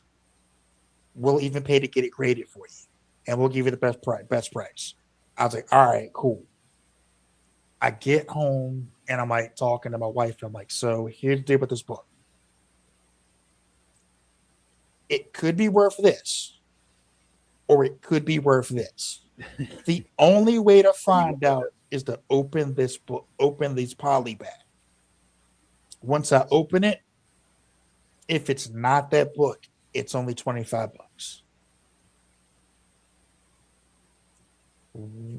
What do you want to do? Well, how much you paid for it? I paid like $1 back in the day. Oh, so you were gonna make money off of it regardless. Yeah, but the difference was a lot. She was like, it's up to you. It's your book. I'm like, yeah, but it's our money. So what do I open it or do I not? I mean, how much was it worth at that time in the bag? without knowing the error was there, Yeah. 25. And what about out the bag? Out the bag without the error, 25. So it was still 25 in and out, or in or out the bag. If it didn't have the error. Yeah, that's what I'm saying. Yeah. So no matter what, it would have been 20. Like I could see, because I was trying to see if it was in the bag worth more. I can see why you would have been more hesitant than than not open it. But I guess I wound up opening it. Wasn't losing nothing. Right. I opened it. It didn't have the error, so it was only the 25. I figured that much out, Chris. Yeah, I was like, fuck. You would have told us that story many times before. Yeah, so I called the guy, like, yeah, it didn't have it. He was like, oh, you opened it? I was like, yeah. I mean, the only way to find out was to open the poly bag, so I opened it. I talked with the wife. We agreed. I was like, we opened it together. I went to the page, and it was green. He was green. I was like, motherfucker. Yeah, I don't think I ever remember ever having a misprint or nothing. Like I said, I don't think I ever looked for it. The only thing I got a couple comics still in their bags, like my X-Force #1. Yeah, I've got like a couple of those. And I got the one with the cable card in it. Yeah, I've still got mine. I got a few other ones. I kept Wolverine #50. That's that famous yellow cover with the file, and it's got the claw marks in it. Yeah. I kept that. I got Ghost Rider #1 when Marvel redid him. You got a glow in the dark one? No, I don't know if that one's the glow in the dark. I know which one you're talking about. You're talking about the full head skull. Yeah. I think I do have that one. I think it's in the box. I got the one because they did the #1 with the glow. It's a variant with the glow in the dark cover, where it's like the Ghost Rider's all white, but when you turn the lights off, that covers the head. This one's he's on the bike. Oh yeah. Then I got a couple on the wall right here. I got the Venom #1, the Lethal Protector, which is fucking. They should have made that a fucking movie. See, I see. All right, opinion question: Ghost Rider, Johnny Blaze or Danny Ketch? No, Johnny Blaze. What? Johnny Blaze. See, I've always been a Danny Ketch guy. But I'm going to sit here and be honest. I wasn't a Ghost Rider follower. I mean, I'm very my knowledge like that was a big fucking universe, man. I like Danny Ketch because people always talk about how cool he would look with the spikes and the chains and the chain and all that stuff. Yeah, that stuff wasn't Johnny Blaze. The penance there, that was all Danny Ketch.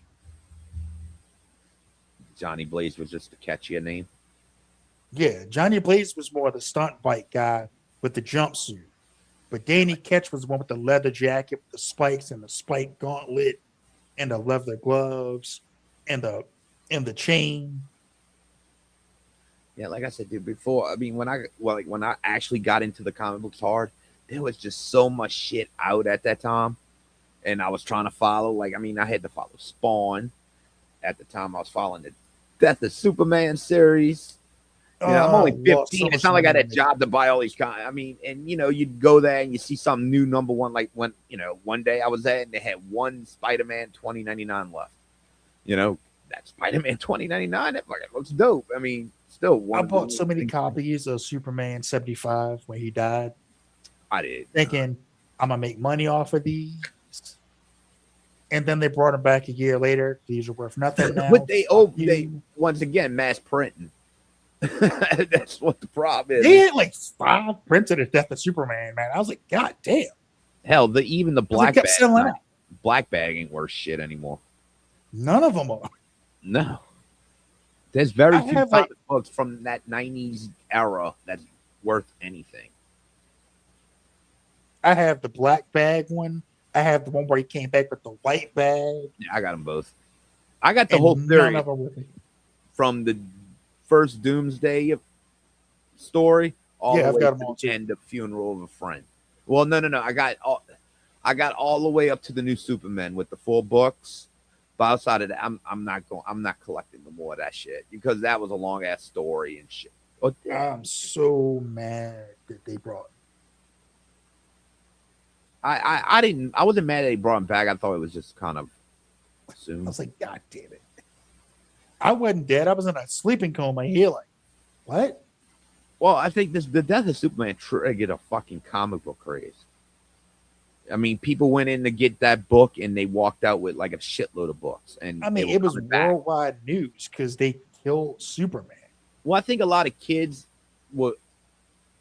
they went to the comic book store for the first time at that point with their parents, and I think that's what happened. I was working at BSI Comics at the time, so it was picked up major after the death of Superman. Yeah, I was especially always... the second store where I worked at, the one in the neighborhood. It was like every fucking Friday evening and Saturday and even Sunday. We were fucking busy and we were moving books, dude. And it was like I was going into comic shop. I was comic shopping way back, even before that. What was cool about, like, I think this was 92, 93. Dude, this store was so big, we had a shitload of back issues that went back to the like 60s and shit, and like Iron Man, and you know, it's early 90s too. So, you know, the back issues wasn't that worth that much yet. Yeah. And it was a big ass store. We had a big old fucking new shit. I mean, you gotta think Valiant just fucking struck gold. Image just struck gold. Magnus Robot Fighter and shit. That's what I'm saying. There was just so much shit going on. And me Harbinger, being in the industry, I was trying to keep up with it all. Yeah. And it was tough trying to keep up with all that shit. You know, Image really did. I mean, once I and then Image came along with like Spawn and Youngblood. It was over. Savage Dragon. And... Spawn, I got into, I'd say when he was around issue 11. That's when I got in. I just bought the back issues. And it's like, holy shit. Like, that's the one thing, I haven't been to the comic shop since I got back here. Or any comic shops since I've been back here. Haven't had chance. I've been trying to put stuff together here at the apartment, stuff like that. But overall, man, like the comic boom in the 90s led to a lot of cool shit happening. And then, like everything, it kind of died down. When the movies started coming out, it got big again. That comic book boom helped bring the X-Men to the fucking mainstream. Right. Not only did it help the cartoon, it supercharged the cartoon. And I like I said, that end of 92, 93 year was a big comic book year. It was just everybody. That's like I told people, like Spider-Man triggered something. Like Spider-Man's always been, like that's always tell people, Spider-Man's always been big. Like Spider-Man's always been big. Batman, Superman, those were your sellers.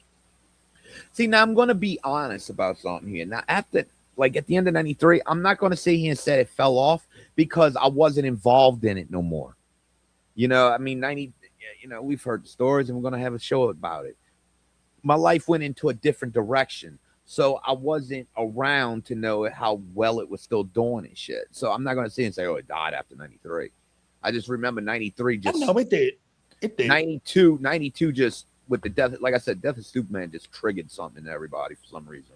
I mean, I was kind of glad it died down because then I could go into a store and it wouldn't be crowded. You just go in and get what you want and then leave. And you knew what you could get your books. The Return of Superman took the air out of people. It did.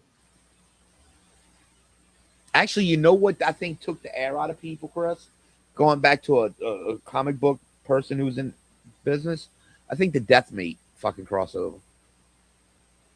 I mean, there are still like that.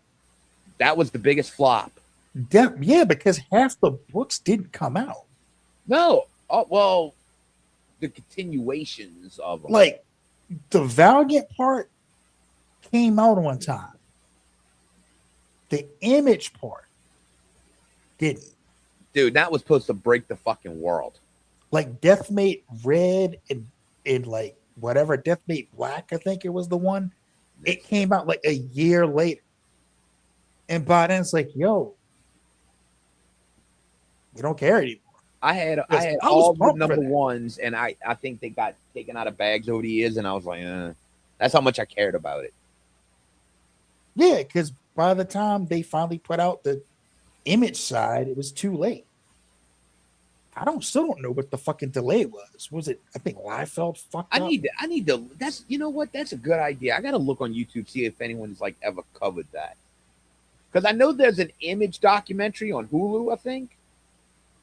I've never watched it too. I don't know why because they were the shit. And Dark Horse had it's Dark Horse too.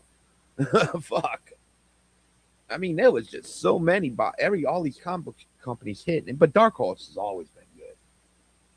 Yeah, there's a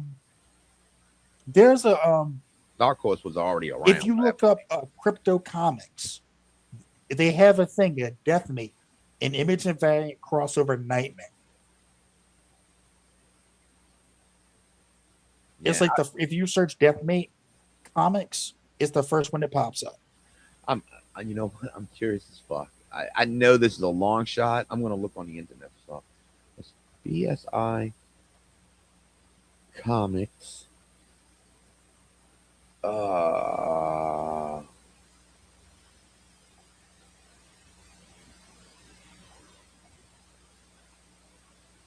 right. Let's see here. I'm curious to see if there's a picture. Yeah, it was Rob Liefeld's bit. For some reason, he took forever, and it came out late. And all the momentum from Deathmate got killed. Actually, I want to show you something, Chris. Let me get back to this.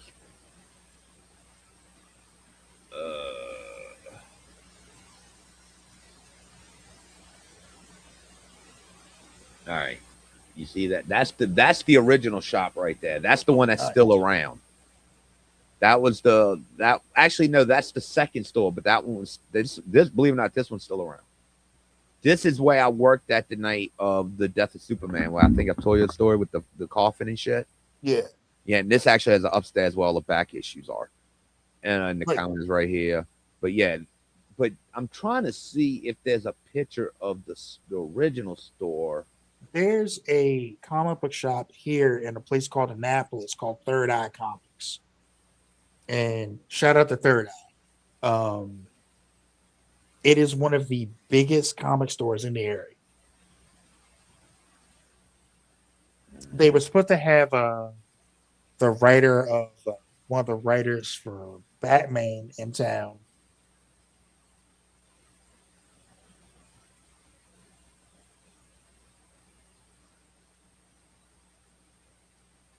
Yeah, I guess no one ever took pictures of it. They're not on the internet, man. That sucks. And the guy who owned it all was an old man, old war vet, Vietnam vet that fucking rolled around in a wheelchair, had a fucked up eye and shit. Mr. Carl, man, was legendary. That bitch would move around in the wheelchair with his feet, not even using the wheel, like his hands for the wheel.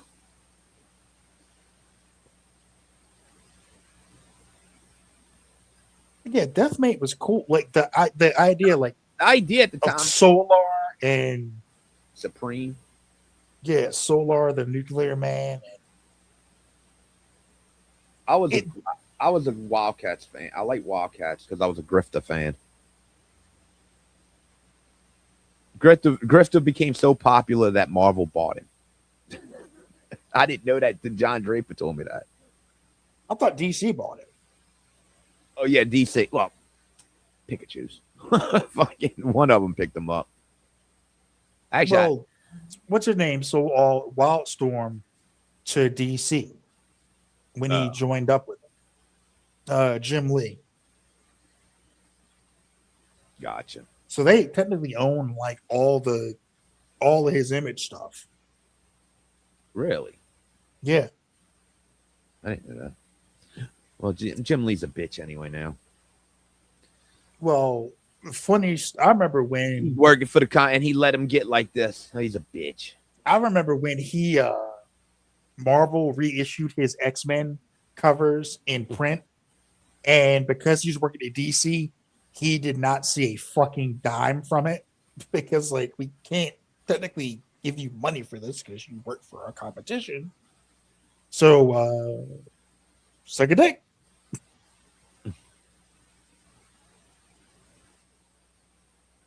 Holy shit! What? Damn, we've been for an hour and 40. Holy shit! I didn't even realize. Time flies when you're talking and having fun. I was wondering why I We was shooting starting to shit, get tired. I'm like, damn, I'm getting tired. I mean, if you want to wrap it up, we can, man. Yeah, we're gonna wrap it up, dude. Yeah, like I've been up since 4 o'clock this morning. And I gotta work, man. Get some sleep, bro. I ain't going to sleep. Fuck that. It's like, wait, look, bro. When you do that kind of shit, dude, you enjoy these days off, bro. And I'll stay up late and I'll wake up early. That's how I'll roll.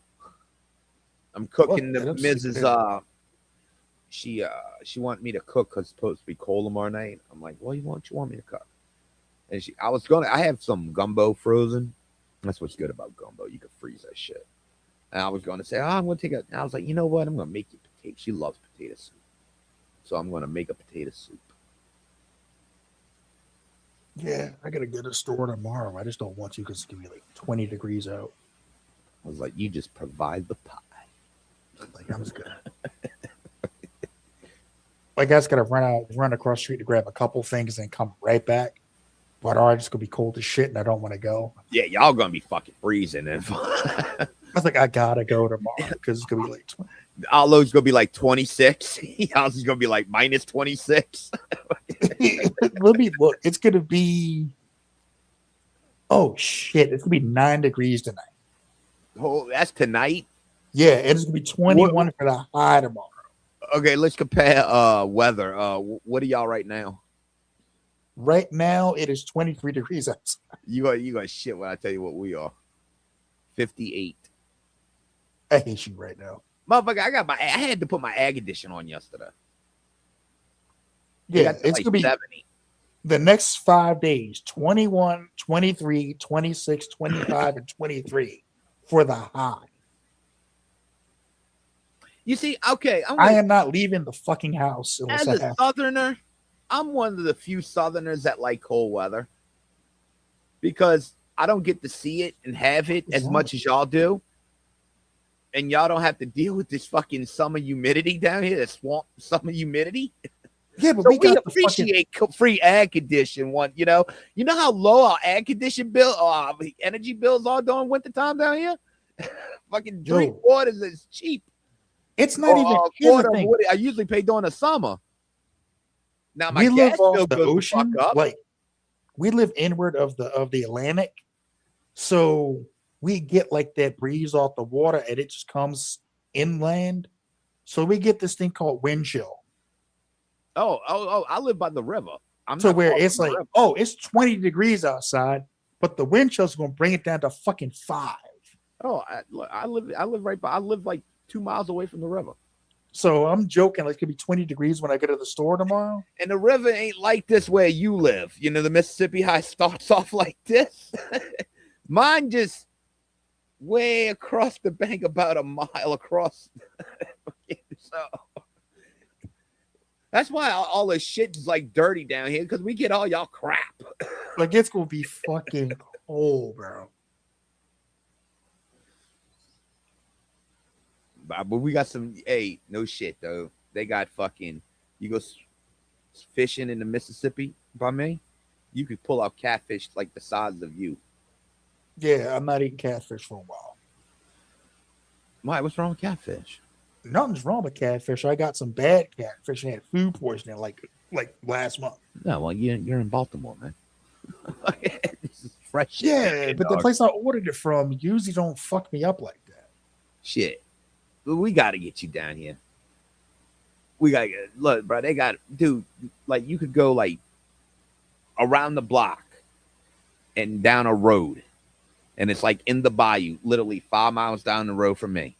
And there's literally, you going into a place where the boats come in. You're walking in. Dude, when you come down, I'm going to take you. I swear, I'm going to take you. I'm going to show you some shit. We're gonna get. I mean, like I said, I gotta. If not this year, definitely next year. Definitely. I'm next down, year. man. I'm down to come down, dude. Like I said, I want you to come down. Like, don't come during the summer and shit. We not like want to. It's got to be nice weather, like cool weather. You know, you don't want to come down here being all miserable and shit. I promise you, you're not gonna like it then. Fuck, we don't like. I've said it, man. I definitely want to hang with you and Gary. But yeah, like, dude, you're literally going into the shack where they're fucking separating the seafood, and it smells like fucking seafood. And that bitch, fresh seafood. Yeah, we get that here. Like, there are places you go to, like seafood places, get fresh fish, stuff like that. Fresh crabs caught right in the fucking bay. I know I'm ready. Shit, it's too cold still. I'm ready for some crawfish. I really am. It's amazing, man. It's one of them things you're not eating it for the meat. You are, but you're not. But you taste it. You're eating it because it's like that flavor. Like I like the meat, but sucking the head's the best part for me. Getting that juice, it's like, oh. It's like a drug down here to us, man. But all right, okay. Now I'm food. What the hell are you talking about, Jimmy? I got catfish. Oh, there's Keith. Oh, shout out Keith in the chat. Actually, that's another thing I'm thinking about doing is recording me cooking shit. Show you boys what to do. How to cook the southern food. Fuck. I need to clean off my stove really good before I ever do a cooking thing. Plus, I don't want people criticizing how I cook because I'm very particular about cooking. Not me. I know I'm good. Oh, I can cook. I know I'm good. But people are like, oh, you do this with this? Like, yeah, I do this with that. I'm cooking it. Especially like if I ever do my gumbo, show you boys how to do a roux properly. That's the hardest part. I've burned many. There's secrets. There really is a secret. It's the best time to catch it is okay. As soon as you smell or see the first smoke, cut your stove off. Period. Now here's the thing. This is where people fuck up, Chris, and I guarantee this is where you fucked up. You kept it on the stove and you kept moving it. Your problem was I guarantee you kept it on the stove. Move that bitch off the heat and keep it up high. Get it off that heat, that metal or whatever you have it on. Keep stirring it. Because it's still cooking. Yeah, it's still cooking because even though you turned that fire off, that pan's still hot. So you got to keep moving into that. And the oil's like napalm, so. Wait, what's that? And the oil is like napalm. Well, you shouldn't have that much oil. It should be like a thick paste by that point. No. You want to have equal amounts of oil to flour. No.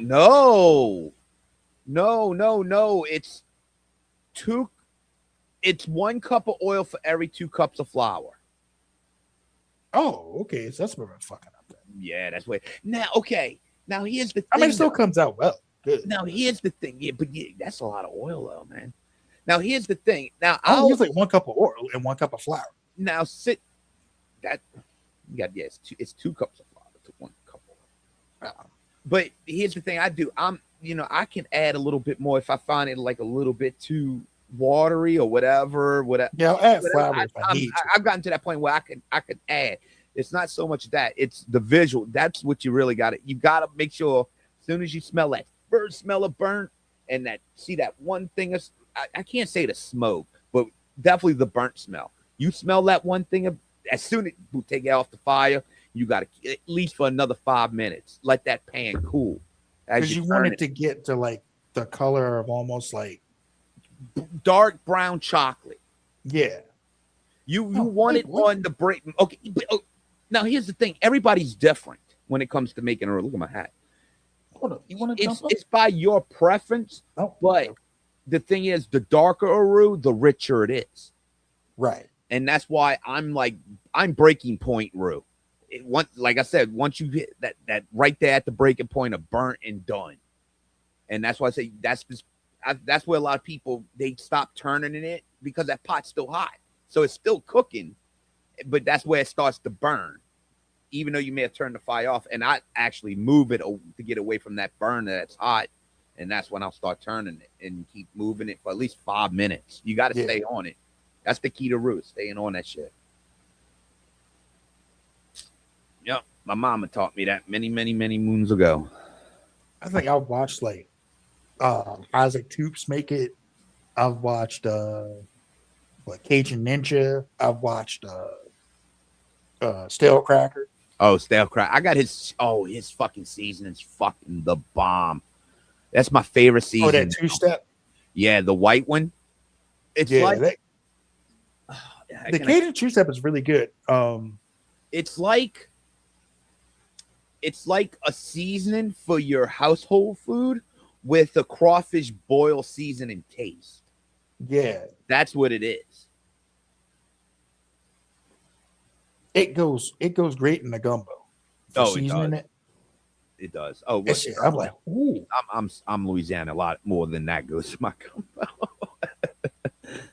The 2-step Tony fire Patrick, is they also, go in that bitch too. If you want like a little bit of a kick, that fire one is good too. Yeah, oh yeah, they're all good.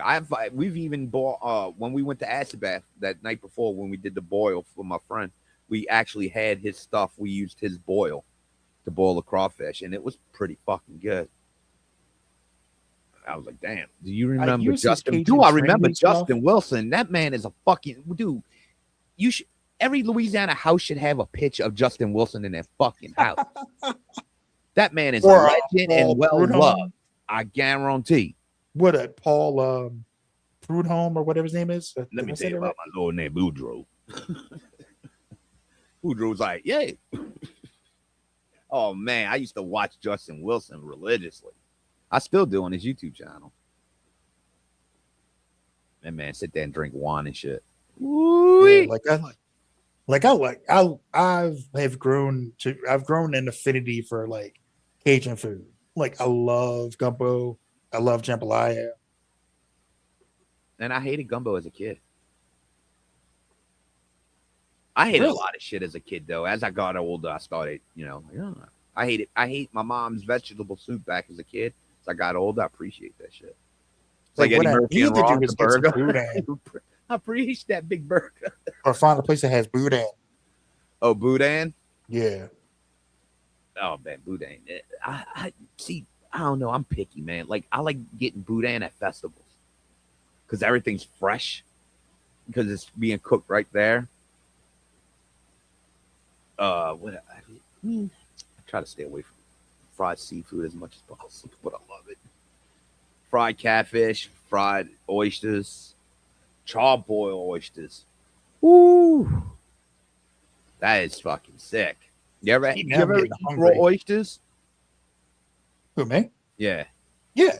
You ever eaten charbroiled oysters? Yeah. Oh, so you've had them before. Okay, but you ain't had them down here. There's only two places to go down here, either Drago's or Acme Oyster House. And I've had charbroiled oysters. I've had of course I've had raw. Like the place I used to work at, they have guys that shuck oysters on Friday and Saturdays. Like $1 an oyster. Mm-hmm. That's pretty get a whole plate of like get a dozen for like $12. Yeah, but that was just raw oysters or charboiled? Raw. See, I don't eat raw oysters. I don't like them. I like them charboiled because at least they have, that's the butter and the garlic taste and shit. And I put a lot of salt and hot get a little bit of hot sauce on that bad boy. Start them down. Mm-hmm. Oh yeah, my family loves raw oysters. I don't. I'm like the only one in my family that don't eat raw oysters. Like fuck that. I've eaten enough pussy.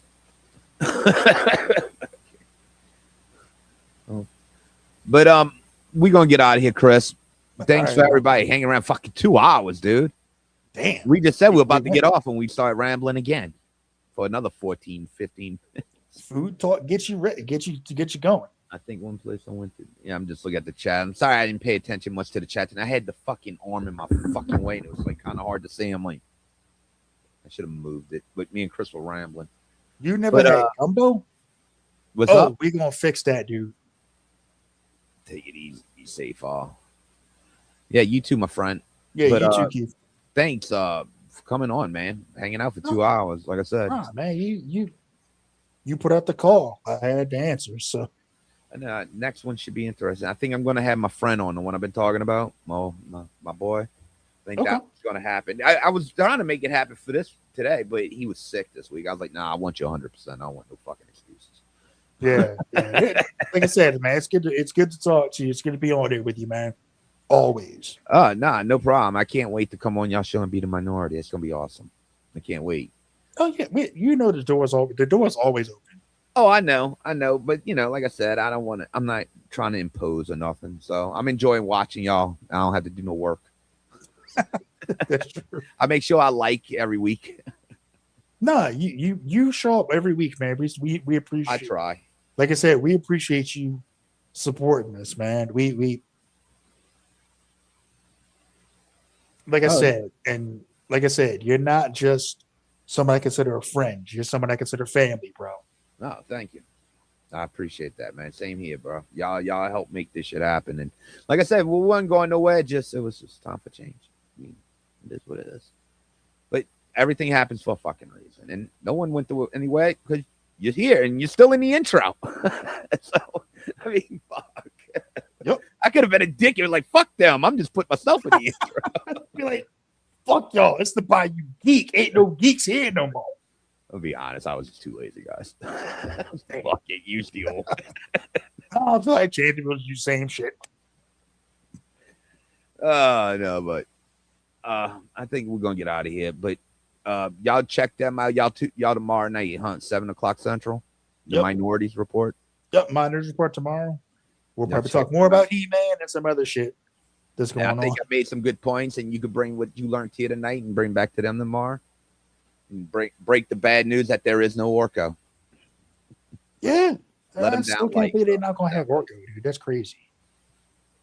So I hope the information I gave y'all tonight will be useful tomorrow, and I'll be listening. All right, y'all. Thanks for hanging out. I'll see y'all next time we have a pop-up show. Yep. All right, guys. Y'all have a good one. That ain't no woman. It's a man.